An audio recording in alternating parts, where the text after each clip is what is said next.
Some tomato relish. I feel like I'm part of an experiment.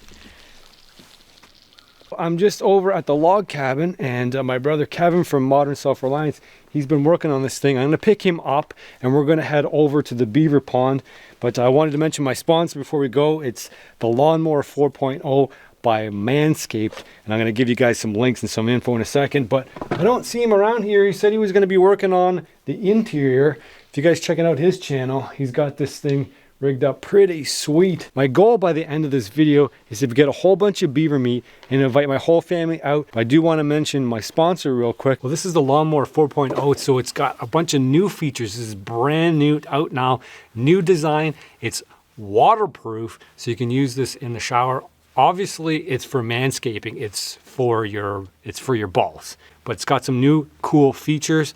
First of all, it's got a travel feature. So if you press this button down 3 times, it's gonna lock it. So it's not gonna turn on accidentally in transport. 90 minutes of runtime on a single charge, and it charges all wirelessly. Tri-level charge indicator, which tells you exactly how much charge you got left on there. New feature this time around are these really cool adapters. So you can actually select the size of the chop you want to do. So along with the trimmer, you're going to get 4 trimmer guards, so you get 4 different levels of chop. The Lawnmower 4.0 has advanced ceramic blades, which helps prevent nicks and cuts. So you're going to feel confident when you trim down there. Use my link down below and use the code Beardsman. That's going to get you 20% off plus free shipping. Now I got no more wrist hairs. I got no more balls hairs either.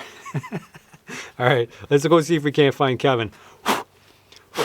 Just needs a rinse. We're all set to go. You're ready to go get some beavers? That's right. Let's go. Let's do it. Let's do it. What's that for? It's for your balls. Oh. You can't have this one. Oh. You want my old one? No, I don't. This is the advanced 4.0. Lawnmower 4.0. Yeah, speaking of beavers, except this is the opposite. This is the counterpart. This is the... We're running at an innuendo here. I think we are. I think we better just go get some beavers. So I'll meet you guys over at the pond. All right. All right, lead the way. I don't know where to go and just check for the pond. Just check for the pond. And you know what's happening today? We're going to get rid of the rest of the beavers. We got Kevin here from Modern Self-Reliance. It's going to be a little bit of mule, donkey. A donkey. You're going to carry some stuff because, well, you can learn how to trap a beaver. And also, I can't carry everything myself, and so you're here. You excited? I'm so excited. If we catch them all 3, I got a giant grinder from Princess Auto. It's massive. It's a state-of-the-art commercial grade grinder. And let's get 3 traps set up plus the camera so we can study exactly what the beavers do when we're not looking. We're gonna go to the spot where we had tons of beaver activity the first time around, because you know what? After I caught that one beaver, the other beavers didn't really care that much. You know, we like to anthropomorphize animals. Like, oh no, they grieve and they care. But going from the camera pictures I had, the trail camera stuff, those beavers didn't care that the other beaver got trapped. They just pretty much went business as usual and kept doing beaver things. And I'm pretty impressed by the comments. Most of you guys kind of understood it. There's a few people like, why are you eating a beaver? Everything needs to be managed. And just like we manage our forests in Canada, 95% of our lands is covered with trees. And the reason they're covered with trees is because we manage our beaver population. And there's a certain amount of beavers that have to be removed every year under the beaver quota in order for you to maintain your trap license. And I'm trapping on private property and the owner says he wants them gone. So what we're gonna do is try a couple different sets.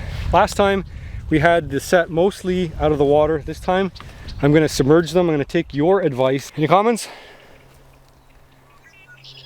He likes beaver burgers. That's the only reason I'm here. That's the only reason he's here. You want to see how it's done?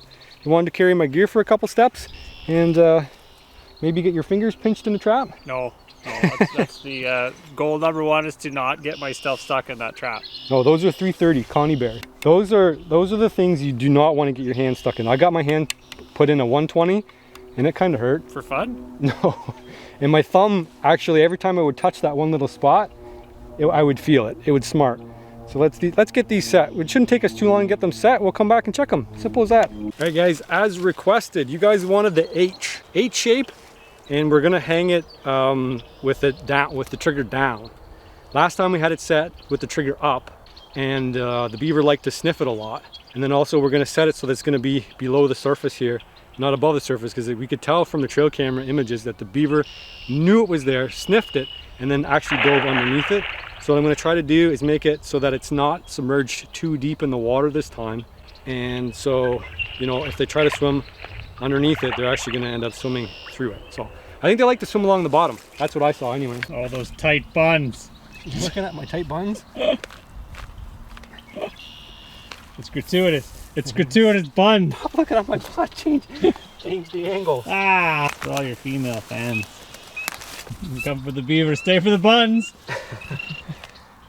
I want it more in the middle here. Move it on the stick.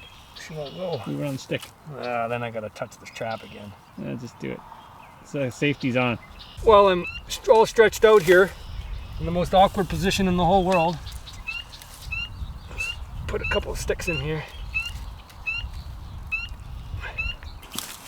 You know what the most glamorous thing in the world is? Catching and making beaver burgers. It's like, look at all the fun everybody's missing when they go to the store and buy a burger.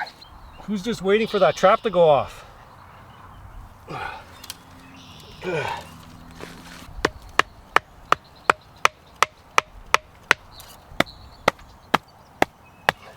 of course the most worrying part is taking the dang safety off. I can see that the springs safeties are off, so this thing is live pretty much. Oh, okay, I got it off. Oh, that was scary. So here's another spot where from the camera they would actually climb up here and then go up around the other side to feed. And I can see it's plenty deep for a trap. Put some castor up in this area here. That's the beaver smell.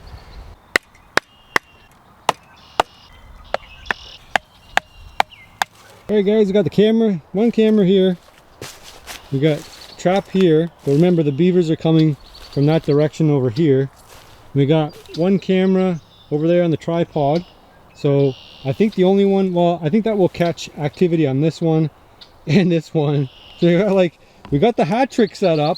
I'm gonna name it the hat trick setup. 1, 2, 3, and then we're gonna put some castor over here up in this channel here. This is a dead end channel, and then we'll put some castor up on there. That's kind of like where they come up and feed. I think going for the hat trick, the big hat trick is a little bit much, a little bit asking too much, because I think there's one really smart guy, and he eluded the trap last time. He swam under it every time. And then I think I basically caught a young beaver, which, you know, goes without saying. Like, if you're an amateur trapper, you're probably going to catch an amateur beaver. And that's what I did.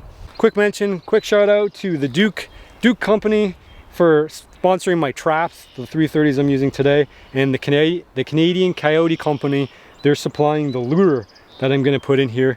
And two good companies that I'm working with for all my trapping content. Oh, what the?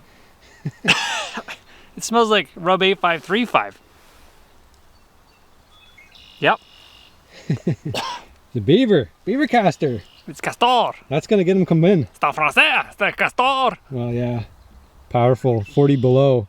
That's from the Canadian Coyote Company. Crazy. That's smelly stuff. Yeah, it'll smell a little bit like Rub 8535 if you've ever smelled that stuff, like a toothpastey sort of stuff. They use castor. It's making my nose run. They use castor for strawberry scent and vanilla scent, artificial stuff. Nah, it doesn't smell anything like that. It smells just like beaver. There's no difference really. And just a little bit. That's all you need. Just a little dab. And we're just gonna put it right here on the creek edge. And that beaver is gonna go crazy once he swims up here. He's gonna be like, why is there a freaking foreign beaver in my territory? Somebody wanted me to do a castor mound. I don't know what the difference between a castor mound is. So we'll call this a castor mound, and then all we'll do is we're just going to do the same thing and take a stick, nice big gob of it, and we're just going to stick it on the stick. The only way you can get through here is coming through the hat trick, the gauntlet of 330 traps. I know when I go off on my 7-day or 30-day survival challenge, I'm going to be able to get food. So call this practice for when we really need to get food. I know I can go to the grocery store at any time, but the only way that this food gets to the grocery store is from maybe not people like me, but definitely farmers like me And something's gotta die so that you can live. That's it.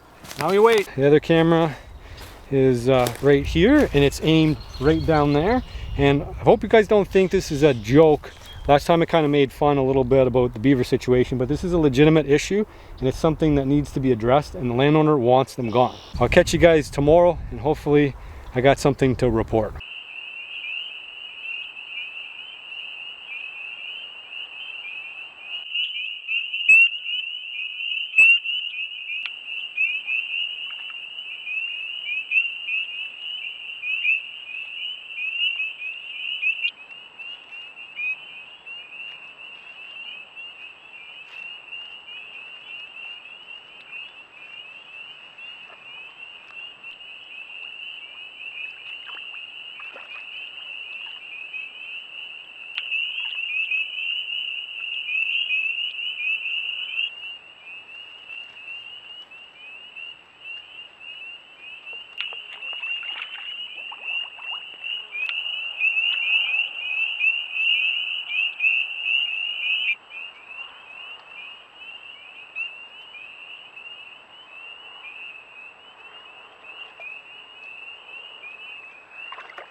Well, good morning, guys. We get to check our traps. Pretty smart beaver.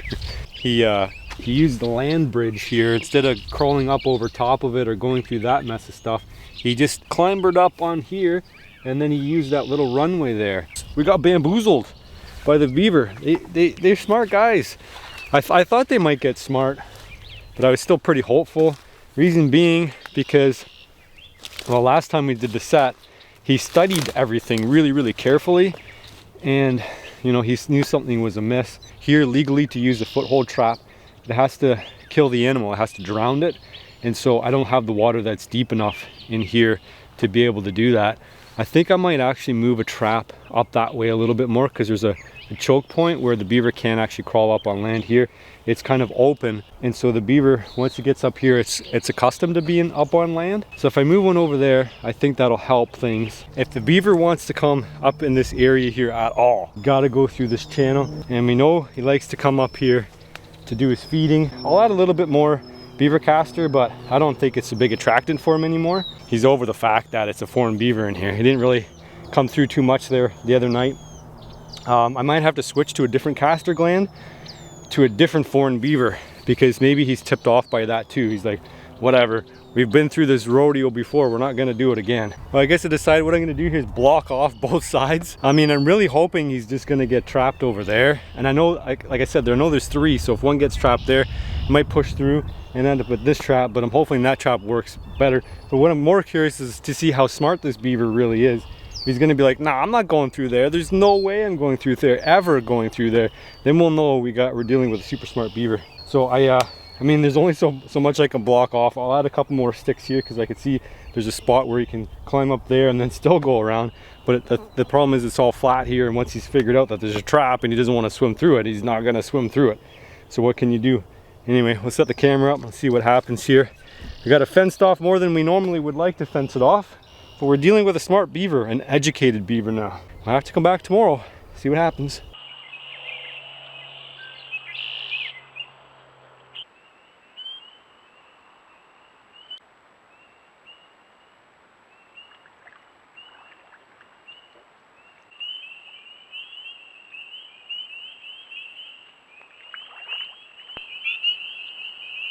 All right, guys, well, I just checked the camera. It's third day trying to trap this dang thing, and had a beaver, came up probably and back, I don't know, 6 times. You'll get to see that footage now. So he can't get through here, and I'm shaving this thing up like crazy. So hopefully beaver gets hungry enough that it goes through there. I'm not super confident anymore, but we'll see what happens. There are other ways to get beavers besides trapping. We might have to explore those. We'll just throw it in the water here, and I'm sure if that beaver's swimming through there, he's gonna see that, and he's gonna smell that.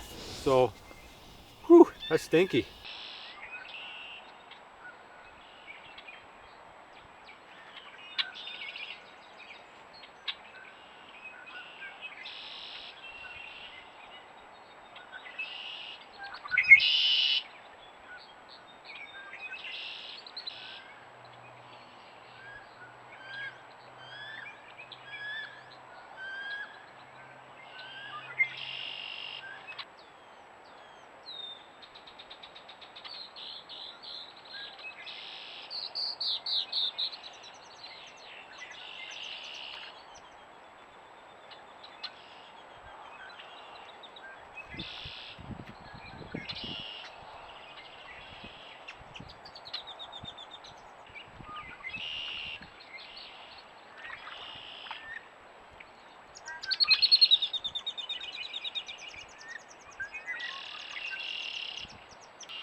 I reviewed the tapes yesterday in like really good detail, and sort of one thing that stuck out to me the most was that there's a very large beaver here. Like, this thing's massive. It's probably like an old-time beaver, and my tricks are not necessarily working on this beaver. And so what I noticed is this trap here is pretty close to the bottom of the run here, but the beaver can flatten himself out. I just tested here. There's only about 10 inches of water. So that beaver's flattening himself out so much that he can fit under that trap. He's so aware of his surroundings that he knows what's up. And it seems like another beaver actually figured that trick out and bypassed this trap. But what he didn't, or she didn't do, is bypass this second trap, because the second trap here is anchored all the way down to the bottom. So we did ended up catching ourselves another beaver. I'll just give you guys a show here. It's not the big beaver, but it's definitely a beaver. Good, nice, good catch there. And I don't know if that might be the last one we can turn into burger, because what's happening now is it's getting so warm in the day that I don't know if I can keep it from spoiling to the point where the nights aren't that cold, and I don't want to be eating stanky beaver. So anyway, we're gonna get this guy cleaned up, turn him into burger, and I'll keep trying to trap this big one because, like I said, the owner wants them gone. This might be the big guy. This is a much bigger beaver than I thought. Well, that's just more meat for us, boys. Nice. That's a big one, but it's not the big one. It's not the biggest one, because the biggest one's got a weird thing on its tail. I could see from the camera. It's a big beaver, but it's not the biggest one.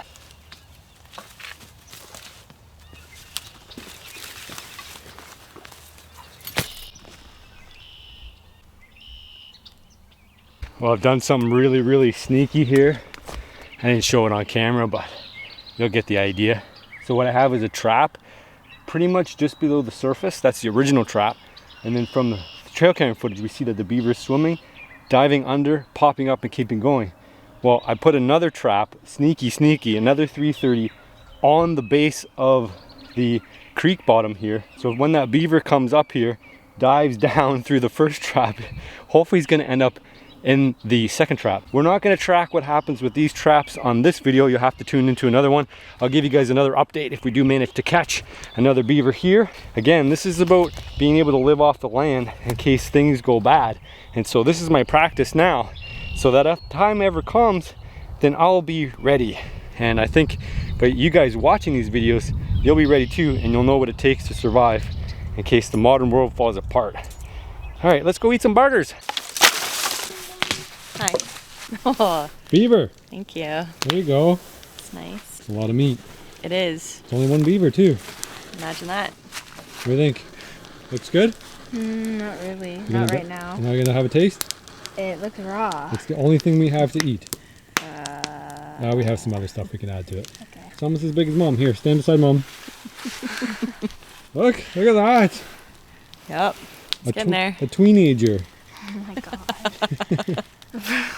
Bruh, dude, you're gonna get, bruh, big brain time.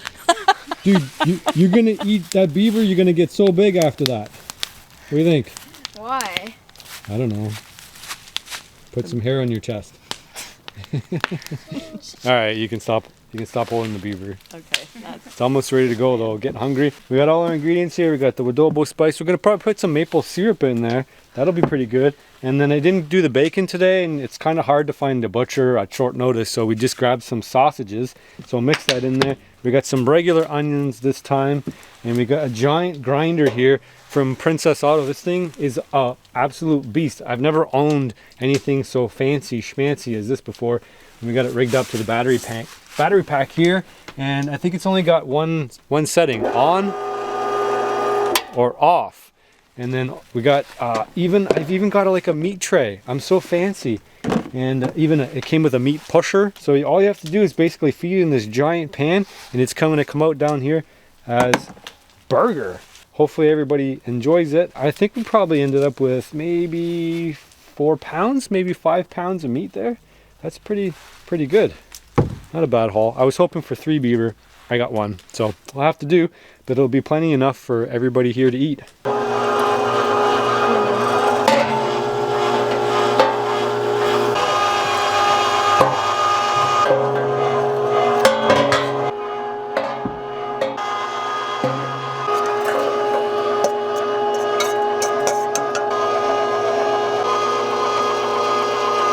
I think they're better than last time. I don't know. The proof's gonna be in the pudding, I think. We got a professional grind on there. I don't know. They're nice and sticky. I wasn't sure if I had enough egg there, but I think that's pretty good. The electric grinder for the win. Oh, we want a big patty? Big fat patty? No, I want thin like a McDonald's burger. I don't know if we put enough fat in there because we forwent the bacon and just went with the sausage meat. So we'll see. It's like kind of like going with like a trimming. You want a McDonald's burger? I want a thin patty. You go double. That's how you do doubles. I feel like that's probably better. I feel like you should be on quality control here, and you can make the patties. I'm still trying to think of that comedian that did that skit. Ron McDonald? No, Ron McDonald. It wasn't Ron McDonald. And then they're like, "Here, have a burger and put it on bread." We got the proper funds today.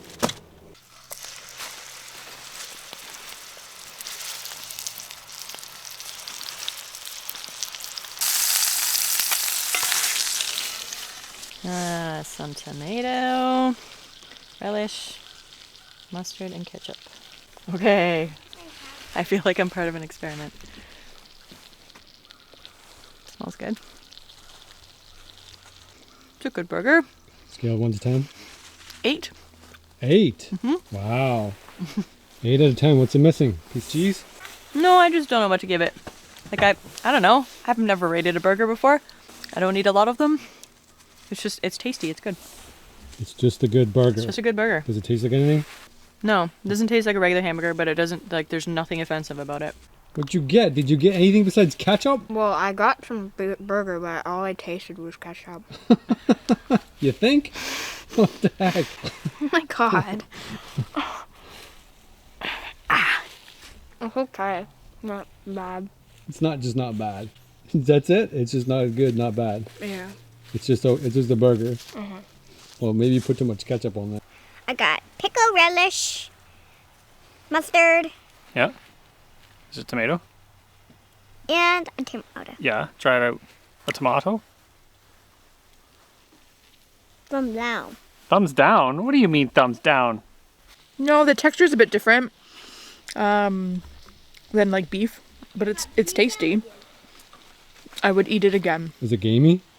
No, Scale of 1 to 10?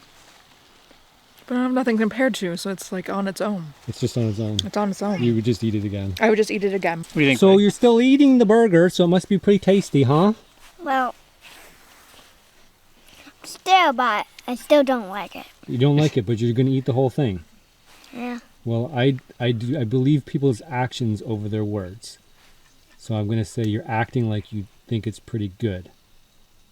It's okay. You can say it's good. It's terrible, but still going to eat it. Take another bite there. Yeah, kids don't eat things that are terrible. So I'm going to say you're a big fibber. Big fibber. Fibbin'. Fibbin'. Still good. This critic is not to be trusted. So it's actually- I like it. It's good. Mm-hmm. But there was a salty bunch in there. There was. That was This bit here is actually way better than the front of the burger, so I think it was just not mixed. There was a mixing error. Mixing error. Yep. And Lena, how do you think? Mommy likes it, Yep, I liked it. You still don't like it? but she ate the whole thing. That's all right. Still good. Good as last time? I like the bacon in it last time. It's not as good as last time. But I might have been hungrier last time, so like it's all variable. If the bacon added a lot to it, the fact there's no bacon in it, but it's still overall pretty darn good. More bacon. I liked it so much. I dragged my wife out here to try it. That's how much I liked it. Final thoughts? You still eating this? I'm eating Holden's. You're eating Holden's. It's that good. Well, Holden didn't think it was that good, but Yeah, he's missing out. good enough for seconds. All the adults agree. But I think the final verdict is it's not for kids. Beaver burger is not for kids. Well, perhaps the kids just lack refined palates over there. And that one I don't trust because she ate the whole thing anyway. Yeah, I think it's skewed. She got her opinion skewed by the older Yeah, one. it's kids that, they get the ideas that they're not going to like it because it's new. Beaver meat is Yeah. mild. There's no special thing about it. Nothing weird. No. No, so it's just good. Yeah, it's a good burger. There you go. I think it was pretty cool just to get some opinions. And so you guys know that I'm not just making stuff up, and Kevin's not making stuff up, that it'll pass the muster. If you catch a beaver, your wives and your sister-in-law will likely approve. So there you go. Look at my pants. Here,